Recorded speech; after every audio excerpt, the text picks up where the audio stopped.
Well, I think many of us would like tools to be able to make decisions better. And I think one takeaway for me was that it's not about reaching the best right option. It's about reaching an option quickly enough to be able to take action on it and keep going and move on.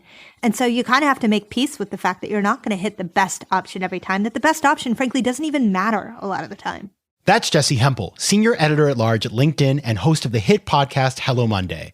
I'm your host, Patrick McGinnis, and this is FOMO Sapiens, part of the HBR Presents Network.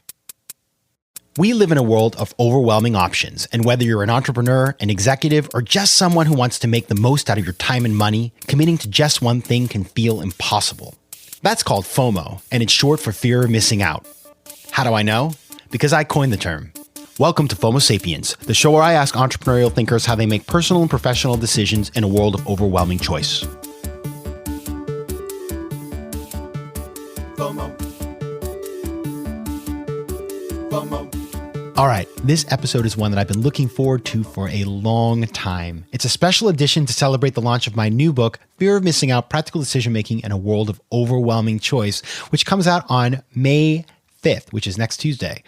And it's been a crazy few months and I'm kind of exhausted. So I invited my friend Jessi Hempel, a veteran journalist and the host of one of my go-to podcasts, Hello Monday, to step into my shoes and host today so that I can just sit back and relax, have fun, and talk about my favorite topics, FOMO, fear of missing out, and FOBO, fear of a better option. We had a great conversation, and I want to also tell you that you should stick around for the FOMO moment of the show today, where I invited some of my favorite past guests on FOMO Sapiens to come back and share what they learned during the COVID-19 pandemic so far. You are not going to want to miss out on that. And it doesn't end there. Jessi and I will continue our conversation over on her show, Hello Monday, on an episode that drops this coming Monday. So be sure to check that out. I want to thank Jessi and her producer, Sarah Storm, so much for cooking up this collaboration with me. You can find that episode on Spotify, which I like, or wherever else you get your podcasts. And finally, I have a major FOMO alert. I want to invite everybody to join me on Tuesday, May 5th at 6 p.m. Eastern Standard Time for another special event. I'm having a live global online book party, and I've asked my good friend and two-time FOMO Sapiens guest, Nir Eyal, to join me from Singapore. We're going to talk about FOMO. We're going to talk about focus. We're going to talk about how we're all doing right now. So bring a drink and make sure to RSVP at virtualfearofmissingout.splashthat.com. All right, so many parties, so little time. So let's get to the interview. Jessi, take it away. It is so fun to step in as the guest host. This is me pretending to be you and ask you the questions that I actually want to know as me about your book. Okay, well, I want you to be extra hard on me today, okay?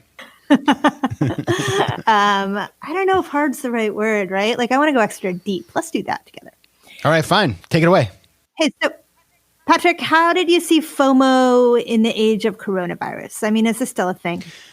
It definitely is still a thing. It's interesting. So when I first realized this was going to be a thing, because I don't know, I was just oblivious. I don't know. Were you oblivious, or did you figure it out? To FOMO or to the coronavirus? The coronavirus being the thing that it is today. If you had asked me even yesterday that I would feel like I did today, I would have to say no. No, this is like, it's blowing my mind. Yeah, same with me. And so I remember about, I don't know, a month, 6 weeks ago, this was in sort of early March, my mom was visiting New York and she said, you should buy toilet paper. And I asked her why. And she said, well, you've seen on the internet, that people are buying toilet paper all over the world. And so I said, okay. And I bought a bunch of toilet paper. And when I went to the store, I was shocked at how little toilet paper there was. And so I thought, well, that's kind of interesting. And so in the beginning, as I saw the FOMO, and I'm a keen observer of FOMO, I thought, well, coronavirus is causing people to buy a lot of things that they're afraid they're not going to have. It's causing them to not want to socially distance because we were told to stay home, but people were still going on spring break and all that sort of stuff. And then at the same time, it was an interesting kind of moment when we all really did stay home. And then I felt like there was no FOMO and that we were liberated and we could watch the show we'd wanted to watch or read the book or learn to cook or call that old friend. And so there was a period, I have this like honeymoon period where I was like, well, I guess FOMO is no longer a thing. And I saw on Twitter, somebody said FOMO's dead or FOMO is so 2019. And I thought to myself, well, okay, that's good for the world, but bad for the guy who just wrote a book about FOMO. Well, those first couple of weeks, though, they were strange weeks, right? Like now we're several weeks and we're a couple of months in by the time listeners are hearing this, and we've kind of got our footing. But those first couple of weeks, it was all socializing all the time. I was at an Indigo Girls concert, and a half an hour later, I was watching an artist like do a drawing lesson. A half an hour later, I was catching up with my mother on Zoom. And you're right. You didn't have to miss out on everything. Everything would just come to your living room. And when it wasn't in your living room, you could finally do all the things you wanted to do. But we got so tired, though. Exactly. It got old fast. And then I started to feel this deep sense, a profound sense of loss, of this, the fact that I was missing out on this parallel life that I used to live, that I couldn't go to restaurants, that I couldn't go on the subway, that I couldn't, leave the house without putting on a face mask and gloves. And so I started to realize, and I started to see a change in the conversation, even like some funny videos that were put online about people saying, I actually realize now that I now have a FOMO, fear of missing out on FOMO. And so I think that is the interesting thing, is we realize that we actually all wish we had FOMO again. We're looking forward to having it again because we want something to miss out on. Yeah, it's so true. We want something to miss out on. You know, Patrick, I know you've said that this whole concept reminds you of the direct response to 9/11. So tell me more about that. Yeah. So listen, what some people might not know is actually I invented FOMO when I was a student at Harvard Business School. I entered the school in 2002, and that was right on the heels of having gone through the tech crash. And I worked in venture capital, so all my investments basically blew up. We fired everybody. I saw real carnage in the tech industry. But then, of course, even more serious was 9/11. I lived in New York City at the time. I lived in Lower Manhattan. I saw the tragedy with my own two eyes at the end of my street when I woke up in the morning. And so after that happened, I just felt this sense that the world would never quite be what it was before. And that somehow, I grew up in a very small town. It was very, very idyllic. And I saw this terrible stuff happen. And my response was to sort of carpe diem the heck out of life and want to do all things at all times. So when I got to business school, I bought a car. I joined all the clubs. I went to every lecture. I went out every weekend. I had a really full social life. And that was sort of my response to this whole thing, was to just try to do it all, to pack every moment of my life with as much as I could. Patrick, that sentiment is what people always say when we have near-death experiences of any kind. And I've heard it come up so much right now. Like, well, this means you got to live in the present and you got to do it all. Like anything you want to do, you got to run out and do it. Just do it. Just do it. And I can't stand the pressure, frankly, Patrick. I don't know what I want to do. I feel so overwhelmed by all the things I could do. It's, how the hell can we live when we're trying to figure out what we're supposed to be doing while we're living? And that's the problem, is that you have, FOMO, if we look at the definition, is an anxiety that there's something better out there happening than what you're doing at the moment. And it's the desire to make sure that you're not excluded from a collective experience that you view as favorable. And so the problem is that when you have FOMO, decision-making and the things you're choosing are not coming from inside, from, your heart of hearts, your genuine self. They're coming from external forces. And as we all know, one thing that my mom told me, and I'm sure your mom told you and everybody's mom told you, is if so-and-so jumped off a bridge, would you? Of course not. And so you want to make decisions that are based on what you actually want to do in life. And listen, FOMO has some good side benefits, because maybe that there is something you hadn't thought about doing and then you hear about it on social media or whatever, and you say, geez, maybe I should try that. That's a good thing. And if you do it properly, that can actually open doors to new activities. But if you do that all day long with everything in your life, you're not going to get very far. Yeah, that's really true. And in that case, I don't think it's FOMO that has the good benefits. It's the fact that we're able in the first place right now, because of technology, because of the shrinking nature of the world, to just understand so much more about what's available to us in terms of choices. Most definitely. Right? And that, my first book was The 10% Entrepreneur. And that was sort of the whole point of that book, was it was about how you can be an entrepreneur without quitting your day job, because the cost of starting a new business these days is so low. You and I, even though we're stuck in our houses, could come up with an idea, put up a website, do some social media marketing, buy some online thing that we could ship, and we'd have a business that was making revenue by the end of the day. And so the fact that that is even possible to us is amazing. Thank you, internet. And so there are sort of that I've always been a big believer in the fact that we can explore our passions, and we can do so in healthy ways. But of course, if at the same time, if you have all this opportunity and you simply run after it aimlessly, that's no good either. Yeah, so that book actually is about decision making too. Yeah, right? I never thought about that, but actually, listen, that was born out of my experience in 2008, losing everything when I worked at AIG. I had shares in the company that fell 97%, and my career was imperiled, and it was very traumatic. And my lesson from that experience, and the reason I wrote the book, was because I learned that you must be diversified. And when the book came out in 2016, a lot of people that I knew said, you fixate on 2008, you're still, you have like post-traumatic stress around it. And I was just thinking to myself, you wait until we have a crisis, you'll totally understand me. And I have been interested to see that a number of people have reached out to me in the last week and said, I just reread the 10% Entrepreneur because I get it now that, I need to diversify myself. Well, it's interesting, Patrick. We're around the same age, which means that our careers have roughly run parallel against history. And we were both marked by the 9/11 internet crash, post-terrorism, and then the 2008 financial crisis, and then this event. And I find in my own life that as I talk to young people who have not yet been through anything as cataclysmic as everything dissolving beneath their feet, that there's sort of an inability to figure out how to understand that things will change in the future, or that we could learn and grow from this. But those people who are in your position, who have already had to learn and grow and reinvent themselves, I think they're better able to understand how we can come through this as professionals. And I wonder how your book speaks to that.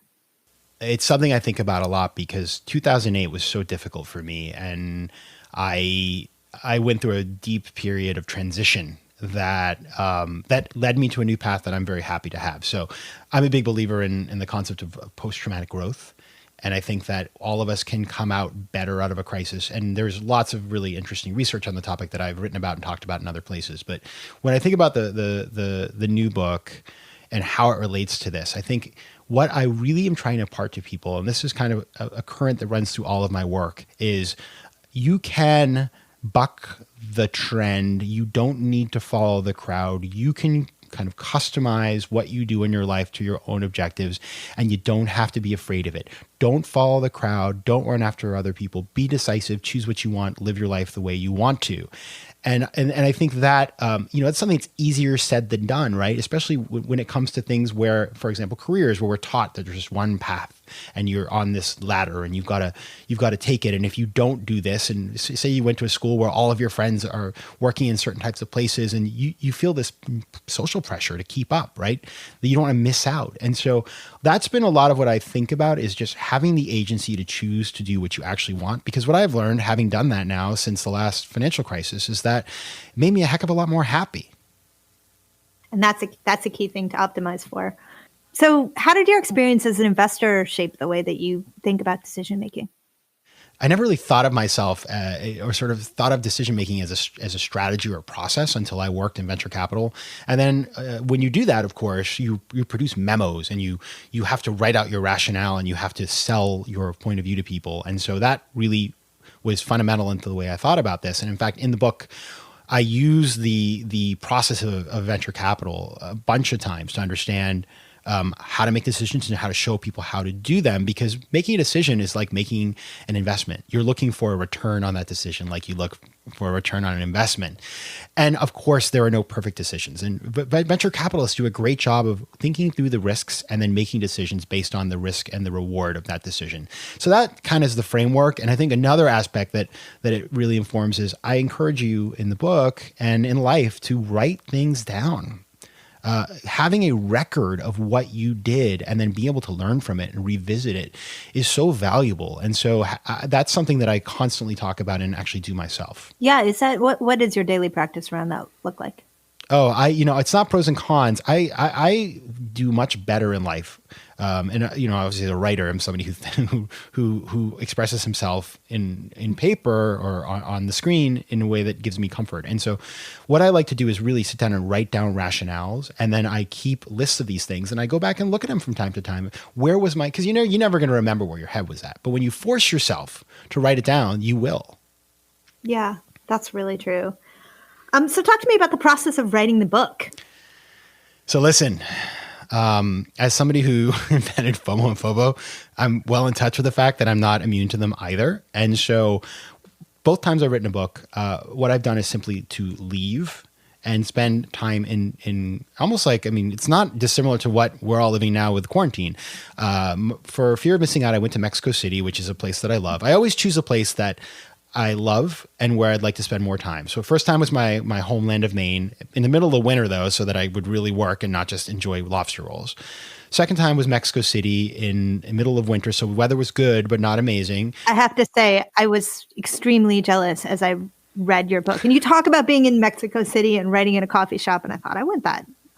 Oh yeah, it's I mean it's amazing, and it was this coffee shop where I wrote. I became friends with I thanked them in the acknowledgments, and it was great because I have no problem spending time alone if I know that there's a reason for it. And so I just and I'm a super extrovert, so I had to sort of extract myself. I spent every day writing from 9 a.m. till like 2. Then I would go for a run. I decided to train for a half marathon while running because last time I wrote a book, I put on 10 pounds. So I thought, well, let me work on that. And then in the evenings I would edit, and I just worked on it for a month and I got my first draft. And so that's my process. I go really deep into it. Wait a minute, Patrick. I'm sorry. And you worked on it for a month and you got your first draft? Is that something you want people to hear? I'm going to tell you something. It's because I basically worked on it like 16 hours a day, and I had a very, very, very strong book proposal. So, but that's my process. Both times I've written books, my editors have said, you're the fastest person we've ever worked with. And so I like to go really deep, right that way. And of course, I have lots of things I've written over the last couple of years that I draw into that. But that's kind of my process, and it works for me. So, you have a question here that I don't want to go to, Patrick, because then we will reach our conclusion too soon. I am going to ask you about what you want people to remember from your book. But before we get there, I want to know which part of thinking about FOMO and FOBO was most challenging for you personally. The thing about this book is it's a book about decision making that draws upon my business experience and obviously my experience creating FOMO and FOBO. But there is also a tremendous amount of knowledge out there, clinical psychology and decision science. And I wanted to make sure that I was true to that and that I brought in the research as well. So I did a ton of research, and it was important to me that I felt comfortable that I was integrating that thinking into the book. And so I think the thing for me was getting really smart, reading all of the research, and then finding how that addressed FOMO and FOBO. Which with FOMO was pretty easy because there's been so much work around that, but FOBO is a little bit more abstract. Getting to the point where I could distill that into very usable strategies that were not just some theoretical stuff, but stuff that all of us can actually do in our daily lives. That was the most challenging part. That said, what I love to do as a writer and in my work is to take something that may be a little complicated or abstract and make it easy for everybody to use, because that's how we have to live. We have to find things that are simple, and because if they're not simple and doable, we'll never do them. And so that's important to me. You know, FOBO, you say that it's a bit more complicated and abstract, yet it was the piece that appealed to me intellectually. And maybe it's because I've been using the word FOMO now since you came up with it years and years ago. But FOMO is a problem I have in my life, which is that there are so many decisions to make, and making any one decision is going to cut me off from being able to live any of the other possibilities. And it is very easy to be indecisive. That is one that maybe we talk a little bit less about because we're all a little bit afraid of it, frankly. I think the reality is that we just didn't have the word for it. And so I always think about this book is sort of like the Trojan horse is the FOMO, because that's the thing that people know about. It's the hook. But what I really hope, I guess you were going to ask this question, I'll just sort of start it, the answer already, which is that what I really hope is FOMO to me is so damaging, and in myself and other people, I just have no tolerance for it. And if I can contribute anything to humanity, it's naming and shaming something that is super damaging, and then giving people the tools to be more decisive and to make sure that the people around them are also more decisive. Well, I think many of us would like tools to be able to make decisions better. And I think one takeaway for me was that it's not about reaching the best right option. It's about reaching an option quickly enough to be able to take action on it and keep going and move on. And so you kind of have to make peace with the fact that you're not going to hit the best option every time, that the best option, frankly, doesn't even matter a lot of the time. Yeah, the best option, by the way, is a theoretical construct. We have no idea if it's even out there or if it's something we have in front of us right now. It's also subject to our biases. But one really important thing is if you never make a choice, you will never move on to the next set of options in which to choose. And so life is about choosing something, moving forward, making new decisions and so forth, and continue along the path. And if you don't do that, if you're stuck at decision number one, you can never advance. Do you like podcasting during this moment, Patrick? Do I like it right now? Yes, I do. And I do. During quarantine, is it different for you? Yeah, it is, because I feel like, number one, people are being really honest. Yeah. People are being, it's getting real. And I also feel responsibility to try to find information that listeners will resonate with and that may be helpful to people. How about you?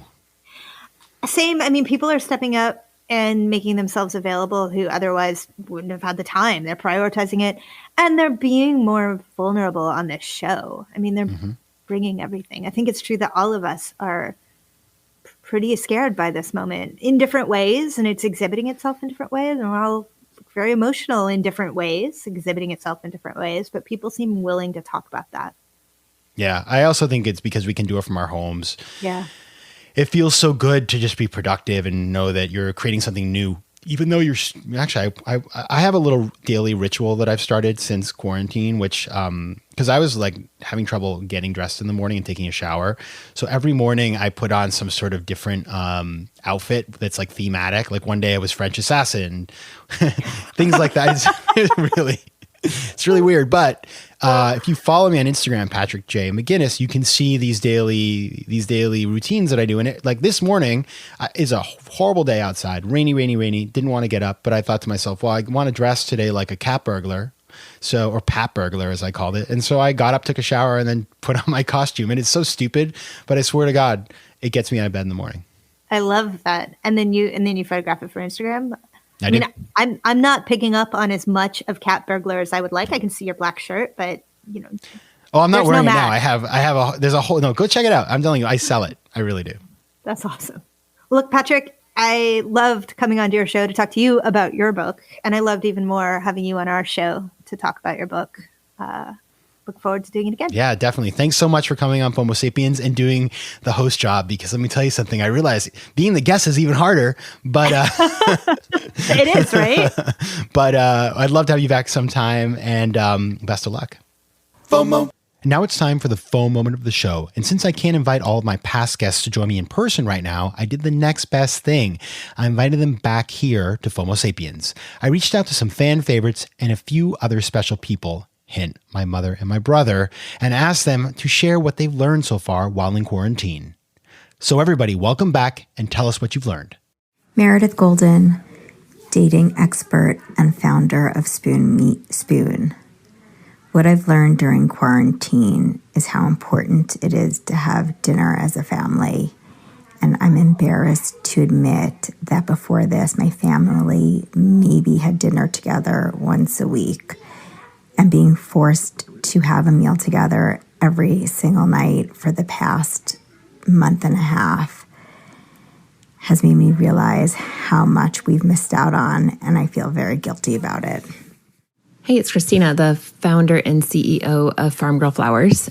I'm not exactly sure what I've learned the most. I think the thing that's helped me the most through this is to really think about how I set up my business and how I would do it differently if I had the opportunity to start it from scratch now, and then to do that. So really thinking outside the box to what will make us a stronger company, not only to get through this, but on the other side, to be a stronger company. And that has helped me really, with every decision I'm making, think about, is this a wise decision for now? And is it a wise decision for later? And I think the companies that are going to come out of this strong are the ones that are willing to pivot every single day and not get wedded to doing what they want to do, but doing what they need to do. Hey everybody, my name is Nas from Nas Daily, and I make videos. What I learned during quarantine, well, I learned a lot, but first thing I learned is that your company should always have a 12-month runway no matter what happens. The second thing I learned is that you should never ever say no to online. Anything you can do online, you should be doing it yesterday. Thank you so much for listening. Stay safe and stay home. Hey, this is Giancarlo Patoco, founder and CEO of Purposeful Digital Wellbeing. I'm the kind of guy who, if you were to ask my friends, they'd tell you I'm both pretty disciplined and very focused on living a mission-driven life. But I've got to tell you guys, this period of isolation has taught me just how much FOMO was actually still dictating the way I managed my time and energy pre-isolation. I've made more progress in serving my mission in these past few weeks than I did in the entire first 2 months of 2020. My name is Mike McGinnis, and I'm the composer of the FOMO Sapiens theme song and the brother of Patrick McGinnis. One of the things I've learned from my coronavirus experience is how much the basic things that I often take for granted, like food, water, and the people around me, are really the things that I value most in this life. Tragedies teach us what we value by showing us what we miss when it is no longer there. Hello, this is Sonia McGinnis, Patrick's mom. My dream had always been to visit Italy. When the epidemic started, I thought about how grateful I was that I had taken my trip to Italy 2 years ago.